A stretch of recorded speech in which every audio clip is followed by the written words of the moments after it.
안녕하십니까, 이진우입니다. 미국 아마존의 일부 직원들이 열악한 근로 조건에 불만을 제기하면서 노조 설립 찬반 투표에 들어갔습니다.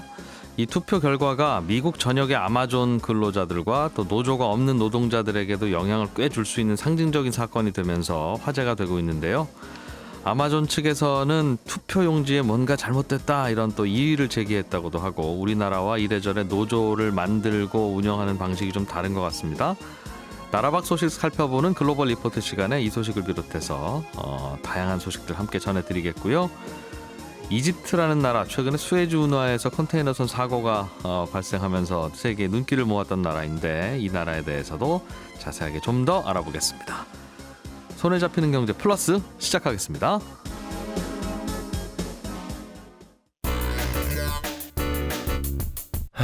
오늘 왜 이래요? 네, 오늘 우리나라 주식시장은 어제하고 비슷하게 코스닥 시장은 조금 좀 오르고 있고요. 0.8%, 코스피 시장은 약보합에서 머물고 있습니다. 오늘은 또 어떤 이슈가 있는지 이베스트 투자증권 윤지호 리서치 센터장을 연결했습니다. 안녕하십니까? 안녕하십니까? 예, 요즘 시장은 뭐 약간씩은 분위기는 괜찮아지는 것 같으면서도 네. 특별한 방향성이 어느 쪽이다라고 말하기는 좀 모호한 그런 분위기인 거죠? 그래도 많은 분들이 이제 좀 시장을 상방을 여는 분위기로 가고 위쪽으로? 있는 건 분명. 예. 근데 말씀하신 것처럼 중요한 분기점이 와 있죠. 사실 저번 주까지 한 11주 정도 기간 조정을 거쳤었거든요. 예. 근데 이제 화두는 뭐 올라가긴 올라가는데 전고점이 한 2270 이걸 넘어서서 더 올라갈 것이냐, 아니면 그 정도에서 막히고 다시 박스톤을 회귀할 것이냐, 뭐 이 정도로 모아지는 것 같습니다. 전고점이 3270이면 한 예. 140포인트 정도 남았네요. 예. 그렇죠. 예. 이게 뭐 누가 사줘서 올라야 되는데 개인들보다는 결국 외국인들이 좀 많이 사줘서 올라가지 않겠는가 하는 기대감이 좀 들어오고 있기 때문에 예. 결국 환율 반응이 어떨지 이런 것들이 좀 시장에 관심을 갖고 있는 상황입니다. 예. 외국인들이 우리나라 주식을 더 살지 안 살지 하고 환율 방향하고는, 그 환율을 보면 외국인들이 우리나라 주식 좀 사겠구나라는 걸 안다는 건데 네. 그렇습니까? 뭐 꼭 반드시 수학 공식처럼 되진 않겠지만 네. 좀 달러가 약할 때 이머징 쪽으로 저 신흥시장으로 돈이 들어오고 한국 시장도 선택되는 경우가 많은데, 누가 뭐래도 전 세계에서 코로나에서 가장 빨리 벗어나고 있는 나라도 미국이고, 예. 기업 실적도 경제도 미국이 제일 좋고, 그러다 보니 달러가 좀 강했었거든요. 근데 최근 들어서 좀 흥미로웠던 변화는 유럽이 굉장히 좋아지고 있어요. 예. 예를 들어서 우리가 가장 뉴스 플로우로 보면은 영국이 굉장히 힘들었잖아요. 근데 영국이 2단계 봉쇄를 완화하고 있고, 뭐 좀 지나면은 뭐 식당, 뭐 의료고, 또 5월이면 여행도 완화한다고 하더라고요, 영국은. 예. 그래서 그런지 유럽 기업들의 이익 추정치가 11년에 최고치까지 올라왔습니다. 요즘 유럽 기업들, 예. 그렇죠. 그래서 최근에 닥스 독일의 지수 독일이 강했던 거죠. 그래서 그 유럽이 이렇게 좋아지다 보니까 사실 달러라는 거는 유럽에 대한 어떤 유로화에 대한 달러의 흐름이 더 중요한데, 유로화 대비 달러가 좀 약간 최근에는 주춤하다 보니까 예. 그래? 그렇다면 달러가 좀 약해지고 우리나라도 주식시장에도 좀 위험자 선호가 되게 되는 거 아니야? 이런 기대감들이 좀 커지고 있는 상황이죠. 네. 우리는 환율이라고 하면 달러랑 원화랑 바꾸는 원달러 환율, 달러원 환율을 항상 네. 머릿속에 떠오르는데, 실제로는 글로벌 금융시장에서는 유로와 달러가 서로 시소타면서 유럽이 그렇죠. 좋으면 달러는 약세고 또 유럽이 약하면 달러는 강세고 그렇게 되더군요. 그렇죠. 달러 인덱스를 결정짓는 변수가 결국 예. 유로하니까, 그러다 보니 유로를 많이 보게 되죠. 예. 그럼 유럽 경제가 좋아지면 달러는 상대적으로 약세가 되고, 그러면 아유, 미국에서 투자 별 재미없겠구나 싶으면 그 돈이 우리나라 시장으로도 온다 이 말이죠? 그렇죠. 근데 이제 유럽이 뭐 너무 안 좋았다 좋아지는 거지 미국보다 좋을 수는 없고요. 예. 근데 또 다음 주가 되면 미국이 어닝 시즌이 시작되거든요. 우리나라는 삼성전자로 시작을 하지만 미국은 금융주로 시작을 합니다, 보통. 그럼 다음 주 수요일이 되면 뭐 모건이라든가 웨스파거라든가 골드만삭스 등 대형 금융주가 직접 발표하는데, 뭐 누구나 너무나 좋지 않겠습니까? 그래서 아무래도 미국도 긍정적인 변화가 기대되기 때문에 이게 굉장히 혼종인 거죠, 지금.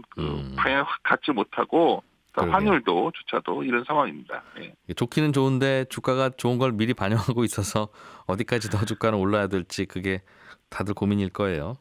그래서 뭐 요즘 식사 자리나 뭐 하다 보면 가장 많이 하는 얘기가 뭐 이번 1분기 실적은 코로나로 인한 기저 효과가 당연히 예상됐던 시점이었거든요. 예. 근데 이후에는 이제 이게에서 얼마나 벗어나는지가 중요한데 벗어나는 속도로 보면 미국도 좋고 유럽도 바닥에서 돌아서니까 이제 긍정적이에요. 근데 이제 문제는 방금 기자님이 지적하신 것처럼 이익이 회복하는 모습을 보일 거란 점은 다 긍정적으로 알고 있는데 예. 문제는 주가가 이를 상당히 반영해 왔던 거죠.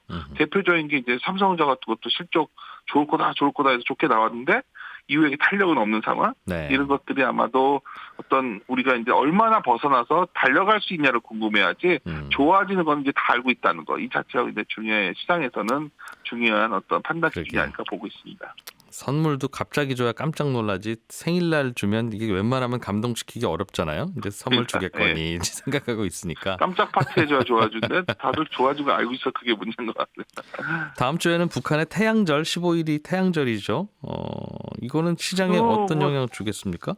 뭐 어떤 영향보다 시장에서 이제 우리가 예기치 않은 변수가 뭐였을까 그게 나왔을 때가 하나 시장은 예상했던 거는 별 영향이 없는데 예상하지 않았던 변수가 나오면 영향을 준단 말입니다. 그래서 이게 뭐가 있다가 아니라 최근에 이런 뉴스 플로우들이 좀 있었죠. 바이든 행정부가 누가 뭐래도 대북 정책 방향성이 아직 명확하진 않는데 좀 뭔가 좀 껄끄럽잖아요. 그냥 중국에 대해서도 그렇고 그리고 하여튼 얼마 전에 미국 국방부에서도 대북 정책은 그리고 비핵화가 뭐 한반도의 안정이라고 했는데 과거에도 보면 북한이 태양절 때 항상 추가 도발했던 적이 많았어요. 그래서 얼마 전에 또 한경난도에서 그 SLBM이라고 잠수함 발사 탄도 미사일 있잖아요. 그 바지선이 뭐 올라왔다고 저도 기사에서 본 겁니다. 뭐가 나온 게 아니라 그래서 뭐 다음 주에 예기치 않은 변수가 있다면 뭐 북한 관련해서 뭐 이런 것도 좀 약간 대비도 하면 좋을 것 같고 또 하나 사실 다음 주에 뭐 무엇보다 저는 좀 제 스스로 관심 많이 갖고 있는 거는 그 아까 영국이에요. 영국이 굉장히 봉쇄 완화하고서 정말 그렇게 점진적으로 코로나에서 벗어나는 아까 코로나에서 벗어나는 정도가 중요하다고 했는데 그러한 흐름이 나오는 거냐 이게 좀 저는 관심을 갖고 있는 상황입니다. 정말 예전으로 돌아가는지는 지금은 이스라엘 정도가 예전으로 잘 돌아가는 것 같다는 샘플이 하나 있긴 했는데 이제 큰 나라 중에 하나가 그렇게 정말 되면 또 시장 분위기는 달라질 수 있겠다. 영국이 너무 중요하다. 안 좋았던 나라였으니까. 하겠네요. 알겠습니다. 환율이 계속 또 조금씩 내려가면서 원화가 강세가 되고 달러가 약세가 되면 이것도 좋은 분위기고 그런 것도 좀 지켜보고 알겠습니다. 이베스트 투자증권의 윤지호 리서치 센터장이었습니다. 고맙습니다. 안녕히 계십시오. 물 건너 바다 건너 나라 밖 경제 소식을 살펴보는 글로벌 리포트 시간입니다. 이번 주에 또 해외 소식들 우리나라 뉴스에서는 잘 다뤄지지 않았던 소식들 중에 골라서 가져오신 해담경제연구소 어예진 소장님 어서 오십시오. 안녕하세요. 이름이 예진아 씨의 어예진인데 어혜진 소장님 반갑습니다. 이렇게 문자 주신 분들이 계셔서 제가 발음을 더 정확히 하게 해드리도록 했습니다.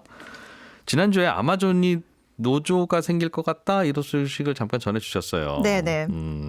뭐 계속 이제 노조 투표도 진행되고 미국의 언론들은 중요하게 보도하는 것 같은데 이게 왜 중요해요? 그러니까 즉 사무회사에서 노조가 생길 수도 있고 뭐 그럴 수도 있지. 이걸 왜 우리는 굉장히 중요하게 받아들여야 되나? 이런 생각이 먼저 들어서 그거부터 좀 설명을 해주시고 돌아가는 이야기 좀 전해주시죠. 알겠습니다. 일단은 노조가 우리나라만큼 쉽게 설립이 되지 않는데 이 노조가 설립되기 어려운 만큼 이게 아마존이 무노조 경영 원칙을 지금 20몇 년째 하고 있기 때문에 그동안 그래서 여기서 노조가 생기느냐에 따라서 이제 미국 전역의 노동운동의 어떤 자극이 될 수도 있고 나도 이거 우리도 해야 되는 거 아니야? 이런 자극이 될 수가 있는 거죠. 그래서 그런 부분들에 대해서 모두가 주목을 하고 있고 우리나라에 삼성에 노조 생겼냐 뭐 이 이슈하고도 비슷하겠네요. 그렇죠. 그리고 이제 대통령이나 뭐 상원의원 이런 사람들도 노조 설립을 좀 지지하는 분위기이기 때문에 굉장히 촉각이 곤두세워져 있다고 보시면 되고요. 좀 업데이트된 소식을 전해드리면 이제 투표에 들어갔다 이 소식은 전해드렸는데 외신들에 따르면 어제 여기 물류센터 직원이 5,800여 명이거든요. 이 아마존 그 물류센터가 있는 곳이 엘러베마주의 베서머라는 동네에 있는 건데 여기 직원이 5,800여 명입니다. 이 중에 55% 3,200여 명이 투표에 참여했다. 이렇게 파악이 됐습니다. 우리 시간으로 오늘이나 내일 미국 연방노동관계위원회 NLRB라고 하는데 여기에 의해서 공개 개표가 이루어질 예정인데요. 예. 지금 아마존 측에서 주로 뭐 노조도 항의를 하지만 주로 아마존 측에서 수백 표에 달하는 투표지에 대해서 이거 문제 있다. 카운트하지 말아달라.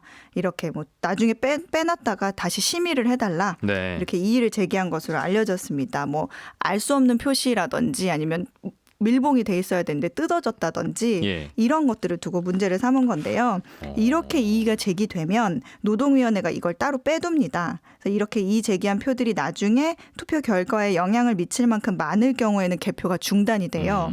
그래서 나중에 뭐 심의위원회나 청문회 같은 거 열어서 결과에 포함시킬지 아니면 다시 투표를 할지 이렇게 결정을 하게 됩니다. 우리는 회사에서 노조 세울 때 네. 노조 세우려고 하는 직원들 또는 뭐 모든 직원들이 모여서 네. 직원들끼리 알아서 투표를 하잖아요. 네. 그런데 여기는 연방노동관계위원회니까 우리나라 이제 선관위 비슷한 그런 느낌을 갖는 공적 기관까지 개입을 해서 맞습니다. 이게 정말 제대로 공정하게 진행되는지까지 관심을 갖는 모양이에요. 맞습니다. 우리나라는 사실 신고제, 그러니까 예. 뭐 서류만 제대로 결격 사유가 없으면 신고하면 한 3일 안에 신고증이 나오는데 미국도 이제 뜻이 있는 사람들끼리 모이는 것까지는 맞는데 네. 연방노동위원회에 청원을 넣어야 됩니다. 그러니까 우리의 상급 단체, 그러니까 네. 아마존 같은 경우에는 도소매 백화점 업종 노동자 연합이 있는데 여기에 가입할 수 있게 해달라 이렇게 청원을 넣는데 이때 전체 노동자의 최소 30%가 노조를 원한다는 카드를 써서 제출하거나 이 노조 설립 찬반 비밀 투표를 하게 이렇게 해주는데 이 투표도 노동위원회가 누가 투표 자격이 있는지를 다 봅니다. 그러니까 그래서 이른바 뭐 불법 노조가 생기는 것을 막기 위해서 신경을 쓰는 느낌이네요. 네, 그렇습니다. 왜 노조 세우는 게 미국이 더 어렵죠? 미국이 별로 노조에 대해서 좋아하지 않나? 사실은 이 노조를 굉장히 좀 이기적인 단체다 이렇게 생각하는 경향이 있습니다. 이게 좀 예전 사례를 들어서 말씀을 드리고 싶은데 예. GM 노조 사례가 대표적인 계기입니다. GM 노조가 1950년쯤에 이 디트로이트 협약이라고 해서 이 사측과 체결한 게 있어요. 조합원이 퇴직한 이후에도 회사가 연금과 건강보험료를 대신 내준다. 네. 이런 조약인데 이걸 2009년에 GM 파산 상황에서도 이걸 유지하려다가 국민들의 분노를 산 바가 있습니다. 망해가는 GM이 왜 이렇게 노조한테는 잘해주냐. 맞죠. 귀족 노조 이슈가 있었군요. 네, 이 파산 당시에 이 혜택을 받은 퇴직자 수가 40만 명이었는데 예. 현역 근로자의 2배 이상이었던 거죠. 그러니까 이제 미국인들이 등을 돌린 이유가 됐고 조금 더 옛날로 거슬러 올라가면 네. 마피아들이 노조를 양성하거나 이용해서 이득을 취해왔던 전례가 있습니다. 예. 특히 뭐 건설이나 운송, 항만 같이 이 노조 성향이 짙은 곳에 마피아 개입설이 공공연합니다. 영화 그 아이리시맨에도 비슷한 얘기가 나오니까 주말에 좀 보셔도 될 것 같고요. 근데 한 가지 네. 뭐 앞에도 말씀드렸지만 짚고 넘어가고 싶은 건 이 투표 결과에서 얼마나 비중이 갈렸냐. 이게 관건입니다. 갈렸냐가 무슨 의미예요? 찬성과 반대가 결과가? 어떻게 갈렸냐. 예를 들어서 뭐 실패를 했는데도 찬성과 실패가 근소한 차이라면 다시 뭐 노조 설립 시도가 계속 또 생길 수가 있고요. 네. 만약에 압도적인 차이로 이 노조 실패가 되면 네. 무노조 경영 기조에 좀 힘이 실리게 되는 거죠. 직원들끼리 모아서 노조를 만들까 말까를 결정하는데도 반대하는 직원들도 꽤 있다는 뜻인 것도 좀 신기하고 저는. 네, 있습니다. 아무튼 좀 우리와는 좀 다르긴 한데 미국도 이런 노동 환경이나 혹은 노조에 대한 분위기가 바뀔 수 있으니 네. 그게 관심거리다 그 말이군요. 네. 알겠습니다. 다른 뉴스 하나 좀 보죠. 야, 이것도 재밌네요. 케찹이 모자라서 미국이 난리다. 그런 소식이에요? 네, 이 미국 레스토랑에서 하도 많이 이 포장 판매를 하다 보니까 생긴 일인데요. 예. 이 패스트푸드점에서 주는 그 하얀색 작은 케첩팩 있죠. 그 뚜껑 살짝 비닐 뜯으면 그 안에 케찹 들어있는 네, 플라스틱 통 하얀 네, 거. 그런 예. 것도 있고 뭐 얇은 그냥 플라스틱 팩으로 된 것도 있는데 치약처럼 짜서 먹는 네, 거. 지금 이게 공급 부족에 시달리고 있다고 합니다. 그러니까 감자튀김을 샀는데 예. 봉투 안에 뜨끈한 감자튀김을 꺼냈는데 케첩이 하나도 없거나 바닥에 하나밖에. 냅킨밖에 없는 거예요. 정말 난감한 상황이죠. 그건 불법이죠. 어떻게 감자를 케찹 없이 먹으라고. 그래서 미국 지금 언론들도 기사 제목들을 보면 케찹 어디 있어? 막 이렇게 그렇게. 제목을 달았더라고요. 왜 갑자기 케첩이 모자라게 됐어요? 이제 팬데믹으로 포장 수요가 늘면서 이제 가격이 급등한 건데 식당 주인들 인터뷰를 보니까 이제 앉아서 먹으려는 사람이 거의 없고 대부분 포장을 해간다. 네. 이렇게 얘기를 했고요. 케첩 판매가 지금 코로나 팬데믹 초기부터 현재까지 거의 300%가 증가했거든요. 아니 케첩 포장을 해가면 케첩을 더 많이 먹는 뭐 여러 개 갖고 가니까 그것도 그렇고 우리가 예. 생각하는 것보다 이 케첩이 미국에서 요리에 많이 들어갑니다. 그렇죠. 네, 예. 우리의 고추장 같은 개념이어서 그것도 이해는 되는데 갑자기 사람들이 요리를 많이 하루에 4끼 5끼를 먹지는 않잖아요. 그러게 말입니다. 근데 왜 케첩이 갑자기 모자랐지? 아마도 포장을 해가면 네. 앉아서 먹으면 그냥 먹을 만큼만. 근데 감자튀김 드실 때 케첩 한 팩만 쓰세요? 최소한 2개죠 기본적으로는. 그렇죠. 네. 아무튼 뭐 이렇게 공급 부족 수요가 공급 부족이 이제 초래하게 된 건데 네. 뭐 그 작은 케첩백 가격도 작년 1월 대비 13%가 올랐다고 합니다. 근데 이제 공장들이 수요를 맞추려고 열심히 생산 경쟁하고 있는데 수요 따라잡기 역부족인 상황이고요. 그다음에 지금 미국 소비에서 케첩의 약 70% 생산되는 크래프트 하인즈라는 회사가 있는데 네. 여기도 이제 수요 따라가지 못하니까 이달부터 생산 라인 25%더 가동시켜서 연 120억 개 더 생산하겠다 이렇게 밝혔습니다. 그런데 현장에서는 케첩이 잘 없다. 네, 제가 코너 준비하면서 그 CNBC 필라델피아 지역 뉴스를 봤는데 예. 앵커가 이 소식을 전하면서 우리 집 부엌 서랍에 케첩팩 진짜 많아요. 여러분도 빨리 부엌 서랍 뒤져보세요. 한가득일 겁니다. 이렇게 야. 얘기해서 한참 웃었습니다. 근데 이게 계속 앞으로 부족할 거면 크래프트 하인즈도 생산 물량을 좀 늘리고 설비 투자를 할 텐데 네. 이게 잠깐 이러다 말 것인지가 확실하지 않으니까 또 이게 늘리기도 그렇고 그런 모양이에요. 가끔씩 이 코로나 이후에 이렇게 잠깐 모자라서 난리 나는 생필품들이 좀 있네요. 있습니다. 뭐 마스크는 뭐 기본이었고 미국 같은 경우에는 화장지 뭐 이런 생필품도 공급 부족이었는데 몇 년간 판매가 계속 줄었던 시리얼까지 갑자기 소비가 늘면서 공급 대란도 있었습니다. 또 사람들이 저마다 격리 생활에 이제 적응이 되면서 네. 식료품 공급 부족도 이어졌는데 뭐 빵을 만들려는 수요의 밀가루나 효모가 공급 부족이 오는가 하면 파스타 면도 부족하기도 했고요. 이제 또 조금 더 여유가 생기면서 이제 미국인들이 집에서 피클을 만들어 먹는 취미가 생긴 거예요. 근데 오이도 오이지만 피클을 저장해 놓는 공병 있죠. 저장 용기 가격이 뛰면서 품절 대란이 일어납니다. 근데 이뿐만 아니라 이 다른 음식들과 함께 큰 피클통을 보관할 장소가 부족하니까 냉장고 수요도 많아져서 냉장고 판매가 또 증가하는 현상까지 이어지기도 했습니다. 집에서 요리를 안 하다가 하기 시작하니까 네. 그런 모양이군요. 야, 코로나가 참 사람 생활 방식도 많이 바꾸고 그로 인해서 갑자기 장사 잘 되는 회사들도 있고 망하는 회사들도 있고. 그렇습니다. 저도 6월 전에 공병을 사둬야 되나 하고 있어요. 6월에 매실 계절인데 담으려고 매실장아찌 이번에 많이 담그실 것 같아서. 예. 그 공병 이야기가 나온 김에 하시는 거죠? 네, 지금 남편이 듣고 있었으면 좋겠어요. 냉장고 자리가 모자라가지고. 냉장고 하나 더 사달라고? 네. 수에즈우나 컨테이너선 이야기도 좀 해보겠습니다. 네. 이거는 좀 풀리긴 했는데 이게 생각해보면 그렇게 큰 배가 그 좁은 길에 들어가니 무슨 사고가 나도 사고가 나고 사고 나면 마비되지. 네. 이렇게 큰 배가 다녀? 이제 이런 좀 작은 배로 바꿔. 이런 이야기도 나올 만해요. 나올 만한데 오히려 더 커질 거다. 이런 전망들이 나오고 앞으로? 있습니다. 왜 이렇게 큰 배들이 많이 나와요? 자꾸 배가 커지는 건 규모의 경제 때문인데요. 예. 오늘날 이 전 세계 상품의 약 90%가 바다로 운송이 되고 있습니다.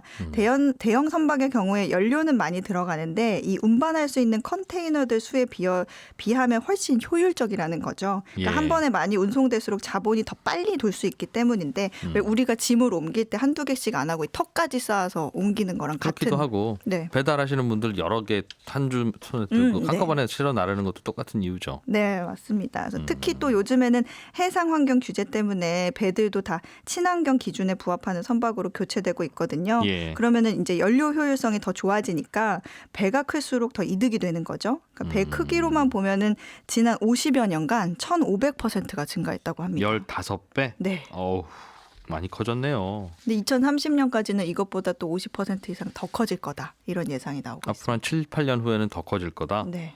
다닐 수나 있나. 점점 커지는 이유가 그러니까 한꺼번에 많이 싣고 다니면 싸지니까 단가가 그 맞습니다. 얘기예요. 네. 커지면 다른 문제는 없어요?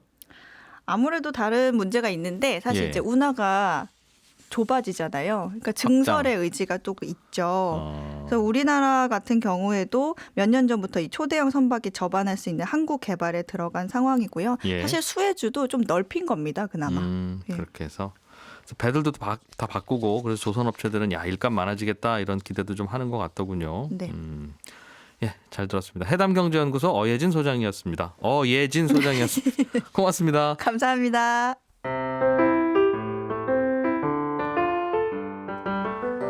예, 궁금하기는 한데 직접 알아보기는 귀찮은 경제상 지식들을 풀어드리는 귀찮은 경제 시간입니다. 오늘은 청취자 중에 남윤선 씨가 보내주신 질문인데요.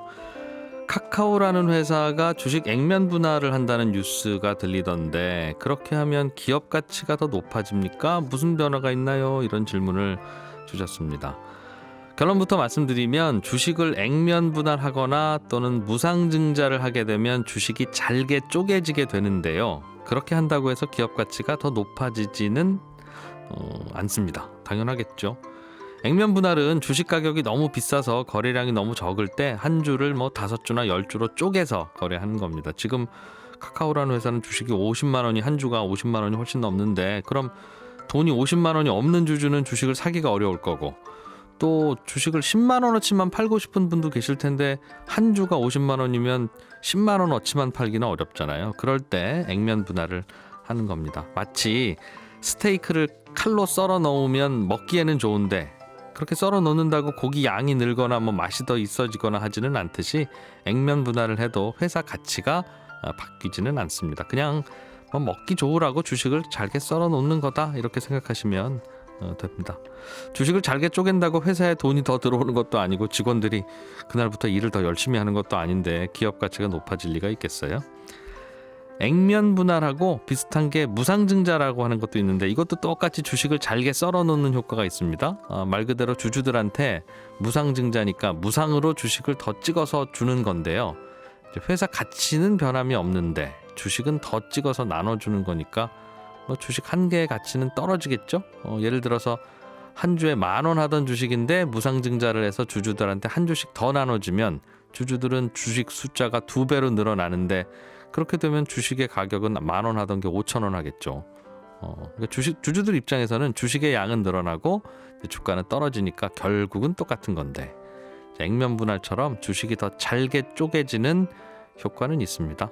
기업 가치에는 아무 변화는 없지만 주식이 잘게 쪼개지면 이제 한 주 가격이 비싸서 못 사던 소액 투자자들도 이제 살 수는 있게 되니까 그 주식의 수요가 좀 늘어나는 효과는 있어서 시가총액이 약간 올라가는 그래서 주가에는 대체로는 호재라고들 생각은 하는데 근본적으로 기업 가치는 바뀌지는 않는 그런 겁니다. 스테이크 칼로 썰어 놓으면 더 맛있나요? 잘 모르겠습니다. 자, 지금까지 귀찮은 경제였습니다.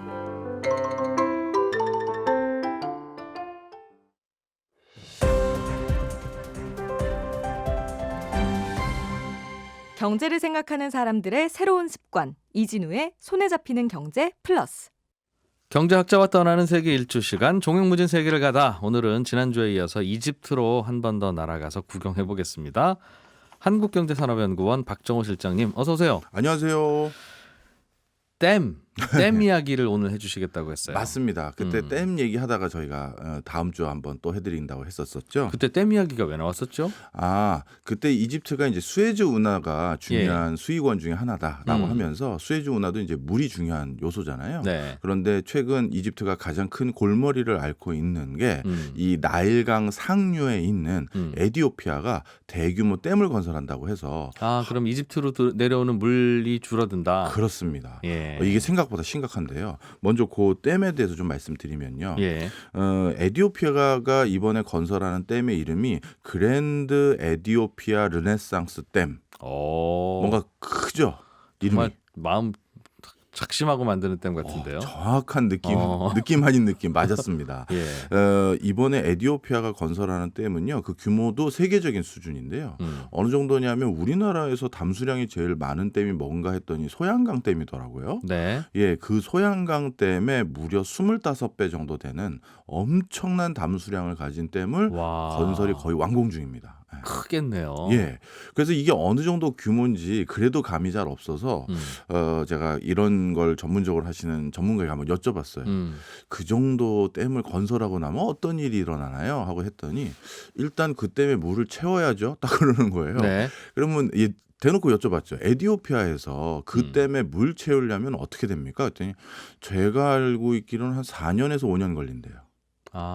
그 아래로는 그럼 4년 동안은 물을 흘려보내지 말아야. 만약에 이제 냉정하게 하면 진짜 하나도 안 흘려보내고 담수를 하기 시작하면 한 뭐 4년보다 좀 빨리 끝내겠지만 조금씩은 흘려보내주겠죠. 그래야 먹고 사니까. 예. 그런데 이게 이제 그 정도 규모의 댐을 저 상류의 에티오피아가 짓고 나다 보니 가장 밑에 있는 하류에 있는 이집트는 이제 드디어 지금도 물이 부족한데 더더욱 물이 부족하겠구나 하면서 진짜 난리 아닌 난리가 난 상태입니다. 자, 근데 에티오피아는 그럼 입장이 어떠냐? 저희가 언제 이제 강 특집을 한번 해볼까도 했는데요. 사실 전 세계적으로 이렇게 큰 강들은 여러 나라를 걸쳐서 지나갈 때가 많은데 이 강에 대한 국가 간의 불협화음들 때문에 진짜 네. 전쟁이 난 적도 있었고 그다음에 국제기구가 나서서 중재를 한 적도 많습니다. 동남아시아 같은 경우는 메콩강이 그렇고요.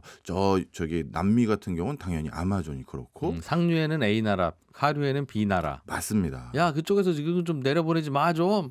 그렇죠. 특히 상류에서는 예를 들어서 대규모 홍수가 났으면 예. 제방을 무너뜨리거나 뚝을 무너뜨려서 물을 빨리 내려보내야 되는데 예. 그럼 밑에서는 홍수가 나는 거잖아요. 난리 나죠. 바로 이런 것들에 대한 서로 이해관계 충돌 이런 게 많은데요. 이게 우리 아파트 층간 소음이잖아요. 그렇네요. 자, 그래서 에티오피아는 그럼 왜 이렇게 큰 댐을 건설하기로 작심을 한 거냐? 예. 에티오피아 전 국민 중에서 70% 정도는 아직도 전기 수급을 제대로 못 받는다고 합니다. 그래서 이 댐은 에티오피아 전 국민에게 전기라는 기초적인 생활 인프라를 구축하기 위한 정말 최적화되고 기본적인 생활 여건 그걸 구축하기 위해서 에티오피아는 반드시 필요하다라고 주장을 하고 있고요. 수력 발전. 네. 네. 그런데 이제 에티오피아 바로 밑에 이 물을 받는 곳이 일단 수단이고 네. 그 바로 밑이 또 이집트인데 예. 이 수단과 이집트는 요 에티오피아 댐 건설에 대해서 입장이 달라요. 둘 다 하류인데. 네. 수단은 일단 어떤 상황이냐 하면 이 나일강은 전 세계적으로 범람이 가장 많은 강 중에 하나거든요. 예. 그러니까 우기와 건기가 너무 뚜렷하다 보니 범람을 하면 그냥 다 물에 잠겨요. 인근이. 그리고 한번 안 오면 또 물이 너무 부족하고.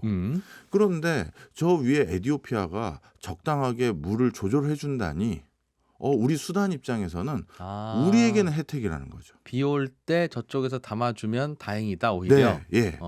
그리고 하나가 더 있는데요. 에티오피아가 이 그 엄청난 댐을 건설했지만 아직도 에티오피아 많은 국민들은 전력 자체를 쓸 수 있는 뭐 가전 제품이나 이런 인프라가 아직 없는 거예요. 예. 그러니까 전력을 생산해도 그 잉여 전력을 쓸 남겠죠. 데가 없죠. 그런데 수단에게 그걸 팔고 싶은 거예요. 바로 근처니까. 예. 그래서 수단에게 우리가 전기 공급해서 싸게 너희들에게도 줄게 했더니 수단은 땡큐 이렇게 된 거죠. 그래서 수단 입장에서는 댐 공사를 적극 돕고 있는 입장인데요. 야, 정말 수단과 방법을 가리지 말고 도와야 되겠네. 그렇네요. 플러스 때는 유머가 더 늦었어요. 자, 그런데 맨 밑에 있는 이집트 같은 경우는 전혀 상황이 다릅니다. 이집트 인구의 90%가 딱 나일강 옆에 붙어 살고 있어요. 물은 여기밖에 없거든요. 예. 그러다 보니까 나일강 인근의 국토 면적이 한 4% 정도 되는데 이 4% 되는 이 인근 지역에 이집트 인구 90%가 다 몰려 살다 보니까 사실 나일강만 보고 사는 거거든요. 네. 그런데 이 나일강에 아무리 봐도 수량이 줄어들 것이 뭐 이집트 정부 입장에서 분명하대요. 그러면 한 200만 명 정도가 기초생활수급자로 나가 떨어진다라는 게 이집트 정부의 주장이고요. 물이 없으면. 네, 그러니까 인근에서 농사를 짓거나 그 물을 이용해서 산업용수로 써서 뭘 생산하는 사람들인데 예. 물 자체가 이렇게 부족해지면 이분들이 가장 기초적인 생계가 어려워진다는 거죠. 그러니까 이집트 입장에서는 지금 전쟁도 불사하겠다고 하고 있고 그래서 이집트가 지금 하고 있는 첫 번째 대안 중에 하나가 UN 상임이사국이라고 해야 되나요? 네. 안보리. 예. 여기에다가 제소를 했습니다. 아. 이거 니네가 나서야 된다. 안 그러면 우리 싸워야 된다. 우린 진짜 싸울 거다. 음. 예, 지금 여기까지 치닫고 있는 상황이죠. 야, 이거 근데 일부러 이집트 괴롭히려고 그러는 건 아닌 것 같은데. 위에서 그렇죠. 댐 만드는 나라도 그렇다고 해도 이집트는 또 생존을 위협받는 건 당연하고. 네. 야, 이거 어떡하죠 이거? 그래서 전 세계적으로 이런 예. 강에 대한 요즘 이제 전 세계가 진짜 물 부족 상태에 점점 직면하고 있거든요. 네. 그리고 많은 내륙 지방 중에선 사막화돼 가고 있는 곳이 많고요. 네. 그래서 이 지금 국제 기구에서도 이 나일강을 바탕으로 한 국가 간의 불협화음을 원만하게 해결할 수 있는 대안, 제도 이런 것들을 다각적으로 지금 연구도 하고 있습니다. 이게 요즘 이집트에서는 꽤 큰 이슈군요. 네. 사실 이집트인들에게는요, 나일강이라는 것은 사실 나일강을 빼고 이집트를 얘기할 수는 없어요. 뭐 전 인구의 90%가 거기에 몰려 산다면서요. 예. 뿐만 아니라 이집트의 문화, 예술, 사회제도 이런 것들이 발달되어 왔던 그 많은 근원적인 이유가 이 나일강을 가지고 설명하면 대부분 다 맞출 수가 있습니다. 대표적으로 제가 이집트를 가서 제일 처음 이제 이런 역사가 있었구나 하고 놀랐던 게 고양이 있죠. 고양이 야옹. 네. 야옹. 네. 그 고양이가 원래 야생 동물이었는데 예. 그걸 우리 인류 중에서 최초로 사육을 하기 시작했던 그 국민이 바로 이집트인들입니다. 나일강이 너무 범람하다 보니까요. 네. 나일강 인근에 있었던 곳이 사실 범람을 많이 하는 강들은 대부분 강 인근이 비옥한 땅들이 많대요. 예. 유기물들이 그 땅에 자꾸 이제 적셔주니까요. 그래서 나일강 근처는 대부분 세계적인 밀 농사 지역으로 아주 곡창지대로 유명한데요. 네. 그런데 뜻하지 않게 범람의 수위가 너무 높아지면 저쪽에 좀 멀리 떨어져 놨던 곡물 창고까지도 물이 찰 때가 있습니다. 예. 그러다 보니까 이 곡물 창고에 한번 물이 차고 나면 그 축축히 젖은 땅이라든가 아니면 나무 자체가 부식되기 때문에 들쥐들이 그 곡물 창고 안에 많이 들어가서 네. 어렵게 수확한 곡물들을 먹을 때가 많은데 이걸 어떻게 막을 수 있을까 하다가 이집트인들이 야생동물인 고양이들에게 먹이를 주면서 슬슬 사육을 하기 시작한 거예요. 아. 쥐를 잡아오면 먹을 걸 준다든지 이런 식으로 해서요. 그래서 그들에게는 쥐가 먹을 건데 뭘 또 바꿔. 또 그것도 그렇네요. 생각을 그냥 해보니까. 쥐 잡아 먹어라 하면 될 것 같은데. 그래서 인류 최초로 애묘를 시작했던 게 이집트인들이고 그리고 이집트의 고대 신앙 중에선 고양이 신을 찬양했던 그런 흔적들이 많습니다. 이것도 역시 바로 나일강이라는 것 때문에 생겼던 최초의 문화 중에 하나죠. 강이 범람하니까 예. 창고에 쥐가 들어서 문이 썩고 예. 곡식이 썩고 쥐가 들어오고 그래서 고양이가 필요했다. 네. 재밌네요. 고양이는 그래서 이제 우리 인류와 같이 살게 됐던 근원적인 이유가 또 나일강의 범람이고요. 예. 그다음에 우리 한국 분들 중에서는 잘 모르실 수도 있는데 이집트는 사실 중동 국가임에도 불구하고 이게 되게 아이러니인데요. 세계 3대 맥주 강국 중에 하나라고 할 정도로 맥주가 정말 맛있습니다. 이집트 맥주가요? 예. 그게 또 나일강 때문이죠. 좀 전에 말씀드린 것처럼 예. 나일강은 세계적인 곡창지대로 그 근처에 밀이 정말 잘 자라거든요. 그렇겠어요. 그러다 보니까 이집트인들 스스로는 뭐라고 또 주장하냐 하면 빵이라는 걸 전 세계에서 최초로 만든 나라가 이집트다. 이렇게 주장을 하고 있고요. 그래서 그 밀을 바탕으로 빵도 제일 처음 만들었지만 네. 사실 맥주도 엄청난 강국이고요. 역사도 오래됐어요. 예전에 피라미드를 준공하던 그 시절에 인부들에게 맥주를 나눠줬었어요. 그렇겠네요. 네. 예. 그럴 정도로 역사가 오래됐고 그리고 맥주 맛도 되게 좋습니다. 그래서 전 세계적으로 정작 이집트인들 스스로는 그 맥주를 못 마시는 분들이 대부분이지만 종교적인 이유로. 이유로 해외에서는 이집트 맥주를 받아다가 야 이집트 맥주 끝내준다 하면서 드시는 분들은 상당히 많다. 그래요? 네. 이집트 맥주. 네. 우리나라에서는 못 본 것 같은데 요즘 이런저런 맥주들 많이 들어오는 옵니다만. 네. 한 분이 수입을 좀 시도를 하셨어요. 우리나라에서도. 예. 그런데 이제 제가 알기로는 그래서 가지고도 왔는데 이게 홍보가 잘 안 됐는지 지금은 그 사업을 접으신 걸로 제가 알고 있습니다. 그렇군요. 자, 이처럼 나일강이라는 것은 이집트 진짜 뭐 하다못해 음식 문화까지 형성하는데 지대한 영향을 미쳤고요. 네. 그래서 이 나일강 근처에는 별의별 이물질들이 위에서부터 떠내려오기도 하고 또 하루에는 못 볼 만한 이상한 야생 동물들이 또 강의 범람 때문에 떠내려오기도 하고. 그렇겠네요. 예. 그러다 보니까 세상에는 우리가 알고 있는 거 말고도 다양한 것들이 있구나라는 생각들을 갖게 되셨죠.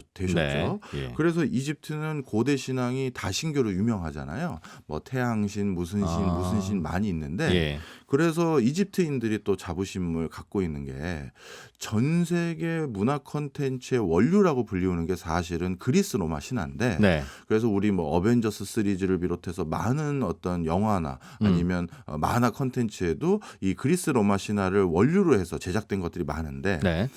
그리스 로마 신화가 뭘 벤치마킹해서 만든 소설에 가까우냐 하면 원래 이집트 신화가 원류다라고 얘기를 합니다. 예. 그래서 역사학자 헤로도토스도 사실 인정을 했어요. 그리스인인 헤로도토스도 예. 우리 그리스 로마 신화는 사실 이집트의 신화를 벤치마킹해서 만든 것들이 많다 이렇게 예. 얘기했죠. 그야말로 진짜 나일강 그것 때문에 네. 사람들이 거기에 제일 많이 모여 살기 시작했고 그것 때문에 문화예술, 음식, 뭐 농업 이런 것들이 아주 번성했던 고대에는 정말 최고의 강국, 고대의 예. 미국, 고대의 카이로는 고대의 뉴욕 이렇게 얘기할 수 있겠네요. 네. 이집트는 피라미드 관광 말고 바깥에다가 내다 파는 메이드 인 이집트가 뭐 있어요? 이집트 맥주 유명하다고 하셨고. 사실 이제 이집트 내부에서는 제조를 어떻게든 하고 싶어서 예. 아프리카에서 물건 팔고 싶은 모든 공장들은 이집트에 건설하도록 유도를 했고요. 실제 성공을 했습니다. 그래서 OEM 산업은 되게 발달이 돼 있어요. 예. 그런데 자체적인 제조 거점이나 브랜드를 가지고 있진 못해요. 그것 때문에 우리 한국에 대해서도 굉장히 러브콜을 많이 하는 게 우리도 처음에 그렇게 시작했으니까. 그 노하우를 배우고 싶은 거죠. 그래서 제조 부분에서는 자체적인 브랜드를 가지고 있지는 못한데요. 예. 대신 이집트가 그러면 돈을 버는 수단은 뭐냐? 전 세계적인 천연가스 강국입니다. 전 세계 천연가스 수출액의 6위 정도를 하고 있어요. 석유도 많이 나요, 그럼? 석유는 전 세계 석유의 0.6%, 0.5%인데 이 석유 정도는 이집트 내부에서 쓰는 석유 수급을 자급자족할 수 있는 수준. 남아서 수출까지는 아니고. 예. 근데 가스는 많이 나오고. 예, 가스는 엄청난 수출을 할 수 있는 역량이 있는데 네. 이것도 좀 아픔이 있어요. 2014년도에 이집트 내부가 이제 정권이 좀 전복되면서 정치적으로 어려웠었거든요. 그때 전 세계 가스 채굴해주는 글로벌 플레이어들이 이집트를 떠났습니다. 정권 바뀌고 혼란스러우니까. 예. 그래서 이렇게 많은 천연가스가 매장돼 있고 지금 지중해 인근 지역에서 또 초대형 천연가스 매장량을 보유한 곳을 또 발견을 했는데 예. 정작 이집트는 천연가스를 수입하고 있어요. 자기 나라 바다에서 나오는 거 아는데. 네, 캐지를 못하는 거죠. 그런데 이제 이거를 이제 유럽의 많은 국가들은 천연가스 이용률이 높잖아요. 네. 그리고 천연가스 이용하려고 러시아에게 자꾸 뭐라 할까요? 좀 굽신굽신은 좀 그렇고 눈치 보면서 네네. 얻어다 쓰고 있는데 예. 그 이집트 앞바다에 있는 천연가스를 같이 개발해보자 이런 이슈가 있는데 아무리 봐도 이집트도 한 번 더 갔다 와야 될 것 같은데요. 하다 말아. 그 이슈가 있는데 저희는 시간은 없고. 네. 이슈는 있고. 아니 플러스는 시간이 늘었는데 왜 제 시간 줄은 거예요? 아까 고양이 얘기 오래 해서 그래요. 자, 오늘은 여기서 마무리하고 이집트 한번 더 그럼 다음 주에 날아가 보겠습니다. 한국산업경제연구소 박정호 연구원이었습니다. 고맙습니다. 예. 예, 이제 점심시간이 곧 다가오고 있네요. 네, 저희도 좀 마무리할 시간이 됐습니다. 청취자 중에 이도경 씨께서 사람들이 손경제 하길래 저는 손경제 씨가 DJ인 이름인 줄 알았습니다. 그러셨네요. 10년을 진행하는데도 제 이름은 아무도 모르십니다. 김지현 씨께서 너무나 유익합니다. 저희 아이 고딩 소녀인데 꼭 들려주고 싶어요. 네. 3564님은 시사방송인데도 참 재밌습니다. 날마다 잘 듣고 있습니다. 해주신 분 고맙습니다. 저희도 가능하면 재미있게 해드리려고 노력은 하는데 그래도 DJ는 여전히 손경제 씨인 걸로. 예. 3512번님께서 시간이 옮겨져서 좋습니다. 친절한 경제 해설 감사합니다. 전해주셨어요. 고맙습니다. 저는 내일 아침 8시 30분에 다시 돌아오겠습니다. 이진우였습니다.